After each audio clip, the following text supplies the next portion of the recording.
This point was P, है ना? This angle is alpha and this small angle d alpha, and this angle here we took it as theta. ठीक है? It is a long straight conductor placed along y-axis. Current which is carried by it is by I. P is a point at a normal distance, perpendicular distance of r from the wire. To find direction of magnetic field intensity, we will use right hand palm rule. We keep the thumb along the direction of current, indicate finger toward point P, then direction of magnetic field intensity is given by the normal on the open palm in outwardly direction. ठीक, तो यहाँ पर कैसा होगा? It will be inwardly. Inwardly होगा तो उसको किससे शो करते हैं? बताया था मैंने, क्रॉस से. इनवर्डली क्रॉस से और आउटवर्डली डॉट से शो करते हैं. ये डायरेक्शन मैग्नेटिक फील्ड इंटेंसिटी हुई. Now we divide the whole wire into infinite number of small current elements. One of such current element is AB and its length is dl. Now we join this AB to point P and let the distance be y. In that case, value of magnetic field intensity by Biot-Savart's law will be mu0 upon 4 pi I dl mod sin theta upon y square. This is equation number 1. कल हमने discuss किया था, यहाँ दो variables हैं. एक variable है y और दूसरा है थीटा. ये चेंज होते जाएगा जैसे जैसे आप आउटवर्डली या इनवर्डली आते जाएंगे. टूवर्ड्स पॉइंट O आएंगे या अवे फ्रॉम पॉइंट O जाएंगे. Two things will very. और जब भी हम इंटीग्रेशन करते हैं तो सिंगल वेरिएबल होना चाहिए. तो इसलिए हम क्या करेंगे, यहाँ जो दो वेरिएबल है थीटा और y, will try to convert them in terms of alpha. ठीक है, ओनली अल्फ़ा. तो उसके लिए कुछ किसमें ज्योमेट्री लगाएंगे. इन ट्राइंगल पहले कौन सा लेंगे, ए बी एम. ये वाला पॉइंट एम है, ध्यान रखना. In this triangle sine theta will be equal to A M upon A B. So A M will be equal to A B means D L sine theta. This is equation number 2. In the same way we will take another triangle, triangle P A M. दिखाई दिया, P A M. In this triangle again angle alpha is very small, d alpha is very small, so we will reuse formula angle is equal to arc am upon radius y. So am is equal to y d alpha. It is equation number 3 sorry. अब equation 2 और 3 को आपने equate कर दिया. Equating 2 and 3, तो क्या मिल जाएगा आपको, dl sin theta equals to y d alpha. इसको रिप्लेस कर देंगे 1 में, रिप्लेस इन 1. तो dB mod is equal to mu0 upon 4 pi I, और इसकी क्या लिख देंगे, y d अल्फा और अपॉन y स्क्वायर. एक y से y हो जाएगा कैंसिल. अभी भी y को कन्वर्ट करना है अपने को, तो हम क्या लेंगे, इस पर इक्वेशन नंबर 4 डाल देंगे. इन ट्राइंगल POA, ईशान ट्राइंगल POA में कॉज अल्फा कितना होगा, cos alpha is base upon hypotenuse, तो कितना होगा, r अपॉन y. तो y will be equal to r upon cos alpha. इसको रिप्लेस कर देंगे 4 में, रिप्लेस इन 4. तो 4 में रिप्लेस करेंगे तो आपको एक नया इक्वेशन मिल जाएगा. That equation will be dB mod is equal to mu0 upon 4 pi I d alpha upon r upon cos alpha. अब यहाँ सिर्फ एक वेरिएबल है अल्फ़ा, और डी अल्फ़ा की रिस्पेक्ट में ही है वो, तो आप इसको इंटीग्रेट कर सकते हैं to find net value of MFI. उसके लिए हम क्या करते हैं, मैंने बताया था, आप इस तरीके से मूव करते जाएंगे आउटवर्डली DL को. जैसे जैसे मूव करेंगे alpha will increase and it will tend to π/2 plus. ठीक है, बढ़ते जाएगा and finally it will become π/2. When you move towards negative minus alpha, then this alpha will reduce initially from alpha to 0 और फिर दूसरी direction में increase होना शुरू हो जाएगा and it will increase to negative values, so it will increase to -π/2। तो अब आप इसको इंटीग्रेट करेंगे to find net MFI due to infinite long wire. We integrate equation, क्या दिया था नंबर इसको अपने, ये 4 हो गया था, this will be 5 from -π/2 to +π/2। So B will be equal to integration of dB from -infinity to +infinity, that is integration of μ0/4 pi I upon r cos alpha d alpha from -π/2 to +π/2। इसमें से constant क्या निकल जाएगा, μ0/4 pi I upon r cos alpha, इसका integration कितना होता है, sin alpha, so it will be sin alpha -π/2 to +π/2। Value replace करेंगे μ0/4 pi I upon r sin π/2 minus sin -π/2। Now sin π/2 is 1 and sin -π/2 is -1, तो 1 minus -1 तो 2 हो जाएगा ये। So final equation will be μ0/4 pi 2I upon r, this will be net value of magnetic field intensity. ये कल हमने कर लिया था इतना, ठीक है। अब यदि इसी क्वेश्चन में डेफिनेट लेंथ की हो, इनफाइनाइट लेंथ की ना हो, क्योंकि न्यूमेरिकल हमको जब आते हैं एग्जाम में तो उसमें दिया होता है कि 2 मीटर लॉन्ग वायर है और उससे 50 सेंटीमीटर नॉर्मल डिस्टेंस पर पता लगाना है, तो 2 meter is not infinite compare to 50 half meter के स्टेप में 4 टाइम्स है, जनरली 10 टाइम्स एंड मोर इतनी लेंथ यदि होती है कंपेयर टू आर, यानी एल की वैल्यू ग्रेटर देन और equal to 10 times of R हो तो उस कंडीशन में इनफाइनाइट लेंगे, ठीक है। Otherwise will find out another formula, जिसके बाद अपन कर रहे हैं। कल यहाँ तक कर लिया था, पूरा लास्ट तक अपने लिख लिया था, ठीक। अब इसके बाद एक और डायग्राम बना रहा हूँ मैं, जिसमें आप डेफिनेट लेंथ भी निकालेंगे और एक एंड पे भी निकालेंगे MFI, ठीक है। एक्स्ट्रा चीज़ है, अलग से उसको स्टार बना के आप नोट करेंगे। कैसे देखें, अब ये डेफिनेट लेंथ की है और ये r डिस्टेंस पर है, तो आप इधर जब जाएंगे तो अल्फ़ा की वैल्यू मान लो +α है और इधर जाएंगे तो लेट इट बी -β, ठीक है। ये A पॉइंट है और ये B पॉइंट है, इसकी लेंथ कितनी दी है L और ये R है, नो डाउट, और एंगल्स आपको पता है अल्फ़ा एंड -β। तो अब आपको जो dB मॉड था वो तो वही आएगा जो लाया था अपन ने, उसमें कोई चेंज नहीं आएगा। I dl I cos I upon r cos alpha D alpha, और उसको इंटीग्रेट करेंगे from where to where, from A to B, तो find out B A B। तो इसके लिए क्या रखेंगे, A की जगह -β लेंगे और इसके लिए लेंगे alpha, μ0/4 pi I upon r cos alpha D alpha. इतना बार चेंज आने वाला है, μ0/4 pi I upon r बाहर निकाल लेंगे, साइन अल्फ़ा हो जाएगा ये, फ्रॉम -β टू अल्फ़ा। अब वैल्यू सॉल्व करेंगे, μ0/4 pi I upon r sine alpha minus sine -β, sine -β minus sine beta होता है, कॉस -β कॉस बीटा होता है, ठीक है। साइन है तो उसे माइनस साइन सामने जाएगा, तो it will become μ0/4 pi I upon r sine alpha plus sine beta. ये फॉर्मूला हो जाएगा B का due to this small section,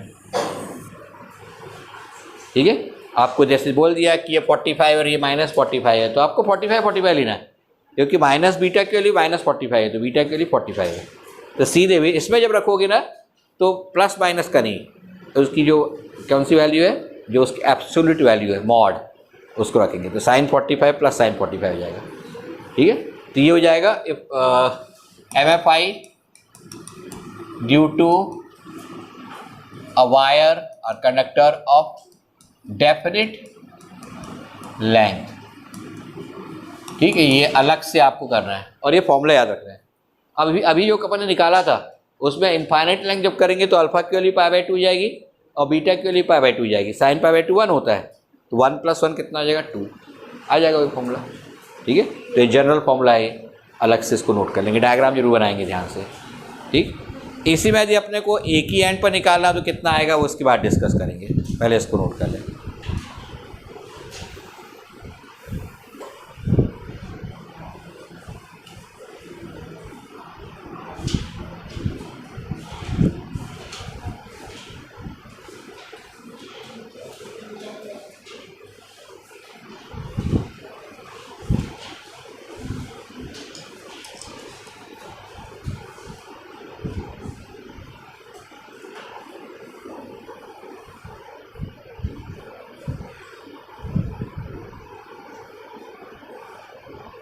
okay.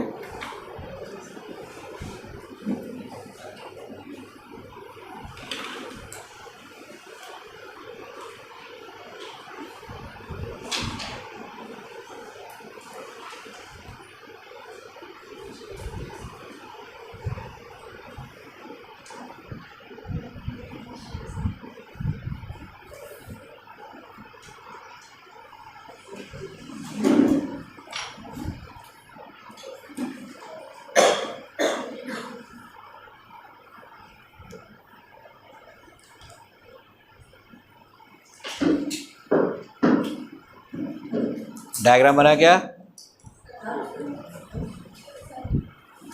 पूरा सॉल्व भी करना है।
ओके।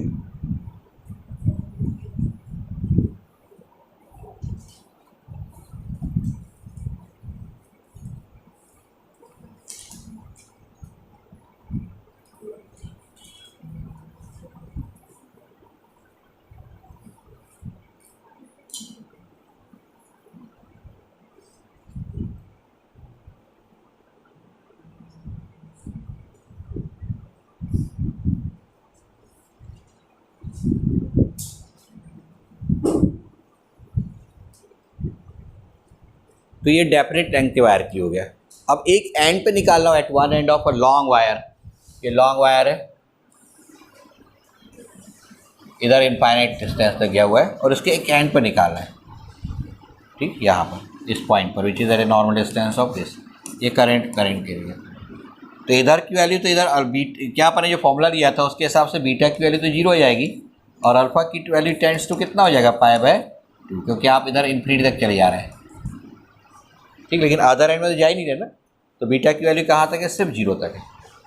तो उस कंडीशन में आप जब इंटीग्रेट करेंगे यहाँ पर या वैल्यू पुट करेंगे तो साइन अल्फा में वैल्यू पुट करेंगे कहाँ से कहाँ तक? 0 से लेकर के 90 तक। बाकी वैसे ही रहेगा μ0/4πi/r। कब? जब इनफाइनाइट लेंथ का लेना, लेकिन उसके एक एंड पर लेना है। ये अपन एक काम करते हैं, इसको ए और ये इनफाइनाइट पे जो गया बी है और ये पॉइंट अपन ने क्या लिया पी, तो ए पर ए के कारण निकालना है, ए के पास।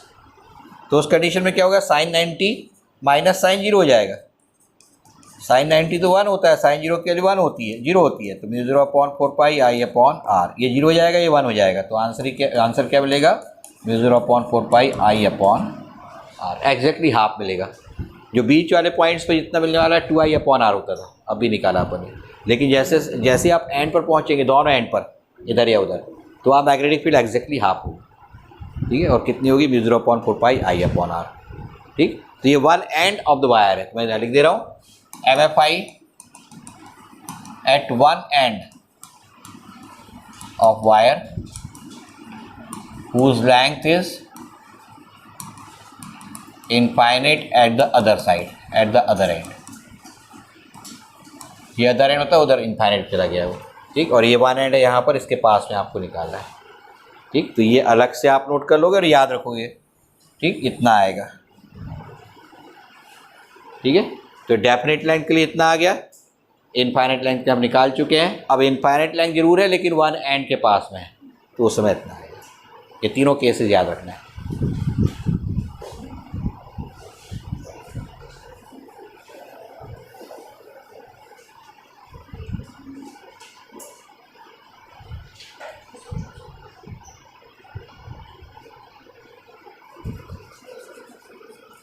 आज किसका सिलेक्शन हुआ हॉकी टीम में नेशनल में?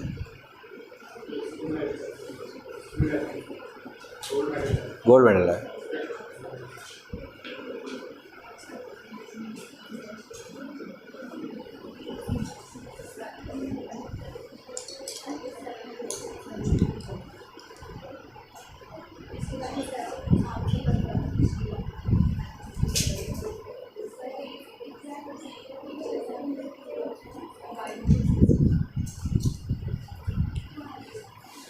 हो गया।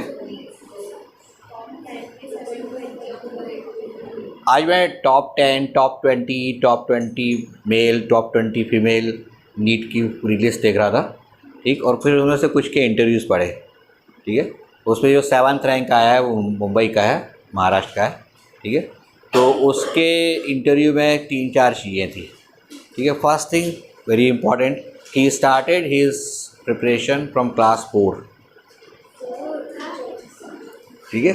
अब ये क्लास 4 का क्या प्रॉब्लम है भाई, उसको समझें। उसके फादर मदर दोनों जो हैं वो इंजीनियरिंग किए हुए हैं, बैकग्राउंड उनका जो है। उसके बाद वो बैंकर हो गए हैं क्योंकि उन्होंने MBA कर लिया था, तो बैंक में लीडिंग बैंकर्स है वो। उसके पापा के जो अंकल है, ठीक है, वो काफ़ी बड़े डॉक्टर हैं मुंबई में। और वो उनको देखा था 4th क्लास में जब पढ़ता था वो, कि वो किस तरीके से उनका एक ऑरा था, ठीक। इतने सारे लोग काम करते थे डिस्पेंसरी में, हॉस्पिटल में, और सब जैसे ही वो पहुँचते थे सब खड़े हो जाते थे। तो उस दिन उसके दिमाग में आया कि मेरे को भी डॉक्टर बनना है, ये बड़ा अच्छा है। पापा मम्मी को तो बैंक में कोई नहीं पूछता, यहाँ इनको बहुत पूछते हैं। ही decided to become a doctor, ठीक है। उसके बाद उसने एक्चुअली स्टार्ट किया 6th क्लास से। 6th क्लास में 9th और 10th की बुक्स स्टार्ट कर दिया था उसने पढ़ना, ठीक। He completed his 9th and 10th when he was in 7th, ठीक है। उसके बाद उसने प्रिपेयर करना शुरू कर दिया था 11th 12th का, जब वो 9th तक पहुँचा। ICSE स्टूडेंट था तो उनको वहीं से ब्रांच लेनी होती थी, बायो ले लिया उसने। 10th के एंड तक 12th कंप्लीटेड था, और उसने सिर्फ 2 साल पूरी तरीके से नीट की प्रिपरेशन की। ढेर मॉक टेस्ट दिए, ठीक। रोज़ एक जैसा उसका रूटीन था, ठीक है। दैट रूटीन ही followed for 2 complete years without any breaking, ठीक है। और 2 साल जब हुए तो उसमें सिर्फ एक ही चीज़ पे उसका फोकस था, how to get full marks, ठीक। अब उसने फाइनली 720 तो 2 लोगों ने लाया फर्स्ट 2 में, उसके 718 है, 718, ठीक। 2 मार्क्स कहीं कट गए होंगे, नेगेटिव हो गए होंगे, ठीक है। अब उसके बाद जब रिज़ल्ट डिक्लेयर हुआ तो उससे सभी ने पूछा तो उसने इतना बताया, ठीक है। अब इसके बाद उनके टीचर्स के इंटरव्यू है। उनमें एक टीचर जो है उनका कहना था कि ठीक है आप उसको फॉलो मत करो, he is a unique person, has got some very special talents. Talent number 1, वो 50 पेज की एक बुकलेट पढ़ के पूरा याद रख के बता सकता है आपको 10 मिनट के अंदर।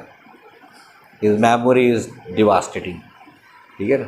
तो ये छोटी छोटी चीज़ें जो होती हैं, कुछ एक्स्ट्राऑर्डिनरी लोगों को मिली होती है जब, तो आप उसको फॉलो नहीं करें, लेकिन उसके जो रिगरस शेड्यूल था उसको ज़रूर देखें कि इसके बावजूद उसने पढ़ाई किया। ऐसे बहुत से लोग आप में से भी होंगे, ठीक, मेरे पास भी आते रहते हैं, जिनकी मेमोरी बहुत अच्छी होती है लेकिन उसका यूज़ नहीं करते वो, ठीक है ना।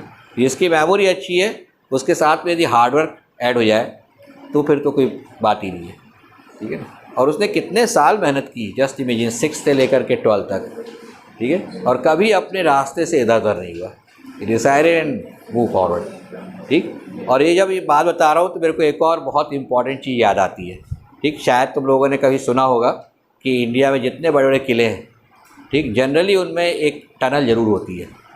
वो एस्केप रूट होता था, ठीक, या फिर वो एक पानी के जो सोर्स होते थे वहाँ तक का रूट होता था। Both of them are very important. जब हमला होता है तब रसद कहाँ से आएगी, सामने से सब बंद कर दिया तो उन टनल से ही आती है। तो जितने भी इस तरह के किले हैं, कभी आप राजस्थान जाएँ, यदि ग्वालियर भी जाएँ, ठीक है, तो ये सारी टनल्स के साथ किससे जुड़े हुए हैं, ठीक है। और ये टनल बनाने वाले लोग जो होते थे, they were very special persons, focused, ठीक है, and doing their work only monotonously, कि हमें बस इस सुरंग को पार करके वहाँ तक जाना है, ठीक है। और वो जनरली सक्सेसफुल होते थे, ठीक है। तो उनमें जो रहता था कि रोज़ एक पर्टिकुलर डिस्टेंस कवर करना है, आगे बढ़ना है। It took nearly 6 to 7 years to dig a tunnel. Jodhpur के पास एक टनल है किले में, वो 7 महीने लगे थे। एक टीम 20 लोगों की कंटिन्यूस 7 महीने वो काम करती है विदाउट एनी ब्रेक, ठीक। क्योंकि उनको पता था कि यदि अपन बाहर निकल के आएंगे, ठीक, तो वो रिगरस जो उन्होंने हार्ड वर्क करना शुरू किया था उससे वो आराम करने लगेंगे और फिर वापस जाके उनको मन नहीं होगा जाके करने का, ठीक है। तो वो कंटिन्यूसली करते चले गए और एक दिन आया कि वो अदर एंड पे पहुंच गया। वो सबसे हार्ड रॉक्स मानी जाती है जो उन्होंने काटी थी, ठीक है। तो ये जो टनल बनाने वाले लोग जो होते हैं ना, उनका यदि आपके पास थोड़ा सा भी आ जाए, ठीक है, कि बस हार्ड वर्क करते जाना, ये सोचे बिना कि लोग क्या बोल रहे हैं, आजू बाजू क्या हो रहा है, फोकस हो करके, तो कोई भी टनल आखिरी तक जरूर पहुंच जाओगे आप। जब तक एंड नहीं आता ना तब तक कोई उजाला नहीं दिखता, अंधेरा ही अंधेरा रहता है, ठीक, अंदर तो लाइट ही नहीं होती, ठीक। तो आपको अपनी इनर लाइट का यूज़ करना पड़ता है कि भाई नहीं थोड़ा सा और पहुंच जाऊंगा बस, ठीक। और ये जो डिटर्मिनेशन होता है और ये अपने अंदर होती है पॉजिटिव चीज़, वही आपको पहुंचाती है, ठीक है। अभी भी ऐसे बहुत से लोग हैं, टनल बनाने वाली टीम्स अलग होती हैं। अभी इतनी लंबी लंबी टनल्स बन रही है, हिमाचल में जाओगे तो 6-6 किलोमीटर लंबी, 9 किलोमीटर लॉन्ग, ठीक है। तो वो काम करने वाले स्पेशल लोग हैं वो, ठीक है। उनमें ऐसे लोग नहीं चलते कि अरे यार बहुत हो गया छोड़ो, ठीक। ऐसे लोगों को उठा के फेंक देते हैं। पुराने ज़माने राजा लोग मार डालते थे उनको, जो भी इस टाइप की टेंडेंसी वाले होते थे, क्योंकि उनको पता था ये वहाँ जाके रायता फैलाएगा, ठीक। 1 2 4 और साथ में लेके आएगा जो सक्सेसफुल नहीं होने वाले और टीम बिखर जाएगी, ठीक। ये जितने भी तैयारियां हैं, नीट की भी, जेई की हैं, ये सारी तैयारी भी इसी तरीके का फोकस चाहती है। और आपके आसपास कोई नेगेटिव चीज़ नहीं होनी चाहिए। ऐसा कोई भी नेगेटिव पर्सन आपके आसपास है, ठीक, तो राजा तो मार डालते थे, आप मारो मत, उनको भगा दो, ठीक, उनके आसपास भी मत फटकने दो, ठीक। बहुत से लोग बोलने वाले मिलेंगे, अरे क्या आईटी की तैयारी कर रहा है, 12th तो पास हो जा, ठीक है। लेकिन वो ये चीज़ भूल जाता है कि 12th पास जो अपन 12th में पढ़ रहे हैं वही आने वाला है।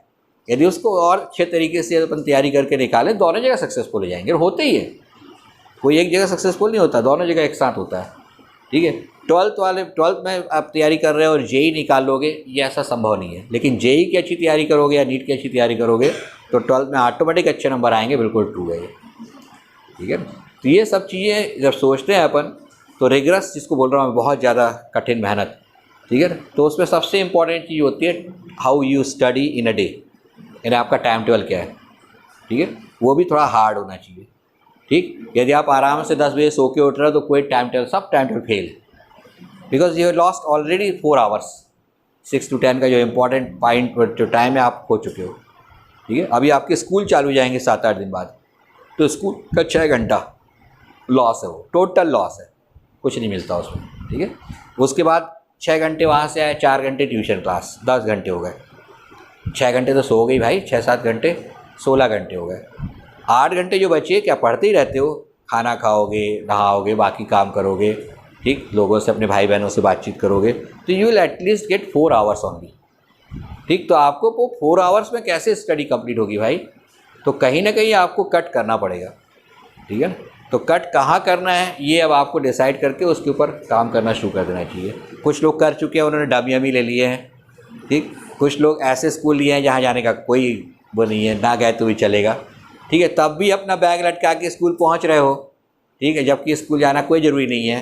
तो इसका मतलब है कि आप टाइम का लॉस कर रहे हो और कुछ नहीं। 11th में कर दिए, 1 साल खो चुके हो, अब 12th का साल मत खोना कम से कम, ठीक है। टेस्ट पेपर सॉल्व करना, टू द पॉइंट आपको लिखना, मेमोराइज़ करना, बायो वाले खास करके, ठीक, उनको मेमोराइज़ करना बहुत ज़रूरी है। यदि उनकी मेमोरी अच्छी है तो उसको और कैसे अपन इंक्रीज़ कर सकते हैं, ठीक है। चार्ट बना करके याद करने में काफ़ी फ़ायदे होते हैं बायो में, क्योंकि जिनके मार्क्स 600 के ऊपर आए हैं उन्हीं को कॉलेज मिल रहा है, ठीक। इस बार पता है जिसके 591 आए हैं उसकी 32,000 रैंक है, ठीक है। प्रखर सोनी है, मेरा स्टूडेंट है, छिंदवाड़ा चला गया, उनके पापा का ट्रांसफ़र हो गया, ठीक है। तो उसके टोटल मार्क्स आए 591 और 591 में उसके 33,000 है, जबकि लास्ट ईयर 571 में यही रैंक थी, ठीक है ना। ज़्यादा नंबर आने के बाद भी रैंक जो है वो उतनी नहीं आई, ठीक। जबकि सभी बच्चे बोल रहे थे कि पेपर टफ आया, कुछ नहीं आता, पेपर वैसे ही आता है। ये टफ वो बताते हैं जिन्हें पढ़े नहीं होते हैं, ठीक है। पेपर वही स्टेटस का आता है, हर साल बच्चे और ज़्यादा पढ़ते हैं जो ऊपर के हैं और इसलिए और ऊपर बढ़ा देते हैं, ठीक है। और एक बहुत इम्पॉर्टेंट पॉइंट, ठीक है, जो थोड़ी सी निगेटिव है, एमपी का जो टॉपर है ऑल इंडिया 56 रैंक है उसकी, यानी शुरू के 55 बच्चों में एक भी एमपी का नहीं है, नॉट ए सिंगल वन। इसका एक और पॉइंट, एक और सिक्के का दूसरा पहलू, जितने कोटा में पढ़ने वाले स्टूडेंट्स हैं उनका 24% एमपी का होता है, ठीक। लेकिन जब सिलेक्शन का रेशियो आता है सबसे पुअर एमपी का होता है, ठीक है। तो अब इसके पीछे क्या कारण है? क्या ये बच्चे वहाँ पे जाके अपने को ठीक से कवर नहीं कर पाते, या उनकी स्कूलिंग शुरू से गड़बड़ी, बेसिकली गड़बड़ है, ठीक है, या वो फोकस नहीं है, ठीक है। तो ये सब चीज़ें 55 बच्चे नहीं 56वीं पोजीशन पे कोई आ रहा है, जबकि महाराष्ट्र का जब टॉप 10 देखेंगे यदि आप तो साउथ से भरा पड़ा है। शुरू के दौरान तमिलनाडु के हैं, चौथे नंबर पर पंजाब का है, ठीक, एक महाराष्ट्र वाला है 7वें नंबर पर, तो बाकी जितने भी हैं सब केरल इधर उधर के हैं, ठीक है, यानी पूरे साउथ इंडिया के हैं, नॉर्थ के बहुत कम है, ठीक है। तो ये सब चीज़ें अनइवन है, यानी आप बोलते हो कि सबसे ज़्यादा तैयारी करने वाले 20 लाख लड़कों में से यदि बात करेंगे तो अपने एमपी के जो बच्चे बैठे थे, डाटा है आप देख सकते हो उसको, ठीक है, नियरली 3 लाख लड़के बैठे थे, 3 लाख, ठीक है, 3 लाख आउट ऑफ 20 लाख, तो ये परसेंटेज निकालेंगे तो ये नियरली कितना आ रहा है, 3 लाख ऑफ 20 लाख कितना आएगा, लगभग 15-16%, 16%। तो सिलेक्शन भी 16% के आसपास होना चाहिए कि नहीं होना चाहिए? तो बिल्कुल भी नहीं है, 2% या 3% है, ठीक है ना। तो ये सब चीज़, और जबकि साउथ में ये रेशियो बहुत अच्छा है, ठीक। तो ये चीज़ शो कर रहा है कि अपने को कुछ मेहनत करने की ज़रूरत है, ठीक है। जो चल रहा है वो उससे काम नहीं चलेगा, ठीक, उससे भी कुछ स्ट्रॉन्ग अपने मेहनत करनी पड़ेगी, ठीक है। तो अभी फोकस हो जाओ, बिल्कुल टाइम नहीं गया, अभी तो स्टार्ट ही नहीं हुआ है 12th एक्चुअली, ठीक है ना। अभी भी आपके पास बहुत समय है, ठीक। जेई वालों के लिए जनवरी तक का टाइम है और नीट वालों के लिए तो पूरा मई तक का टाइम है, ठीक। बीच में एग्ज़ाम आएंगे, उसमें क्या करना चाहिए क्या नहीं करना चाहिए मैं डिस्कस करूँगा उसके लिए, ठीक है। तो ये पूरा हो गया है, कंप्लीटेड। अब नेक्स्ट अपने को देखना है magnetic field intensity at the centre of a current carrying circular coil. तो क्वेश्चन लिख लेंगे, find MFI at the centre of current carrying circular coil।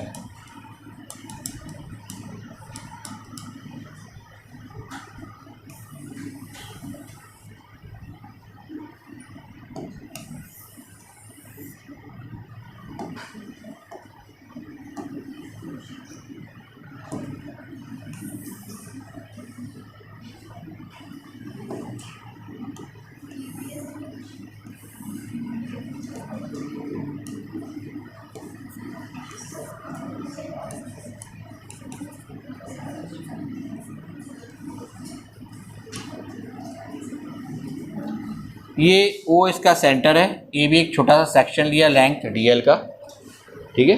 ये डिस्टेंस कितनी जाएगी, equal to its radius R, ठीक है। Current which is carried by it is I and let the number of turns present in the coil भी N coils लगी हुई है, जैसे स्प्रिंग में रहता है, आपने देखे होंगे। अब आपको ये बताना है मुझे कि direction of magnetic field intensity क्या होगी, कौन बताएगा? At the centre O what will be direction of magnetic field intensity? Anyone?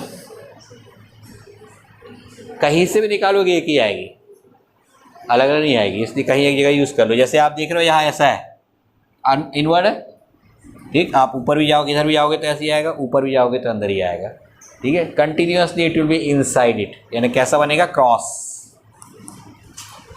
ठीक है। ये पहले डिसीजन होना चाहिए। और अब एक शॉर्टकट तरीका, clockwise means cross, CC, clockwise direction जब भी करंट होगा तो direction of magnetic field intensity cross होगी, ठीक है। तो इतना दिमाग चलाने की जरूरत ही नहीं है, ठीक है। क्लॉकवाइज मीन्स क्रॉस, याद रखेंगे। उसका उल्टा ऑटोमेटिकली डॉट हो जाएगा, ठीक है। तो यहाँ क्लॉकवाइज डायरेक्शन में करंट है, सो इट विल बी क्रॉस, ठीक है। तो लॉ से भी निकाल लिया और इस तरीके से याद भी रख सकते हो।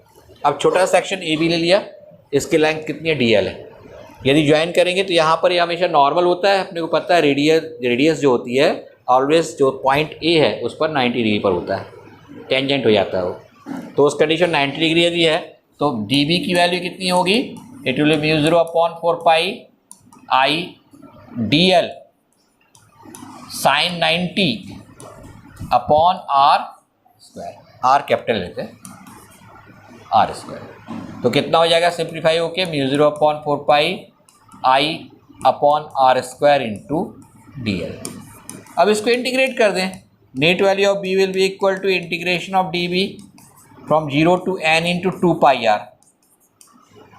क्यों? क्योंकि आपको पता है एक चक्कर पूरा लगाएंगे तो 2 पाई आर लेंथ होगी उसकी। यदि n नंबर ऑफ रोटेशंस है एक के पीछे एक बिल्कुल पास पास पैक किए हुए, तो उनकी टोटल लेंथ कितनी होगी? n इंटू 2 पाई आर होगी। तो n इंटू 2 पाई आर तक हो जाएगा, μ0/4। तो अगली स्टेप में क्या हो जाएगा? dv की वैल्यू पुट कर देंगे, μ0/4 pi I/r² dl from where to where, from 0 to 2 pi rn। इसमें से μ0/4 पाई बाहर निकालोगे, I भी बाहर निकालोगे, r² भी बाहर निकालोगे, सभी बाहर निकल गया। तो 1 का इंटीग्रेशन कितना हो जाएगा? L। तो 0 to कितना हो गया? 2 पाई rn। तो μ0/4 पाई I/r², वैल्यू पुट कर देंगे 2 पाई rn माइनस 0। सॉल्व करेंगे तो μ0/4 पाई ये 2 पाई ni/r बचेगा। क्यों? क्योंकि एक r से r हो जाएगा कैंसिल। तो ये वैल्यू हो जाएगी मैग्नेटिक फील्ड इंटेंसिटी की at the centre of a current carrying circular coil. मैंने 2 पाई से 4 पाई क्यों नहीं कैंसिल किया? क्योंकि μ0/4 पाई की स्टैंडर्ड वैल्यू होती है 10⁻⁻⁷। काट दोगे तो हर बार वो दिक्कत जाएगी, इसलिए आप इसी फॉर्मूले में इसको याद रखें। ठीक है, तो ये हो जाएगा magnetic field intensity at the centre of A current carrying coil. Question लिख लेंगे, find MFI at the centre of current carrying circular coil. ये डायग्राम छोटा सा बना लेंगे। सबसे इजी आर्टिकल है और MP बोर्ड में शायद ही कोई साल गया हो जब यह नहीं आया हो, आते ही आता है। ठीक, तो MP बोर्ड वाले तो तैयार कर ही लें इसको।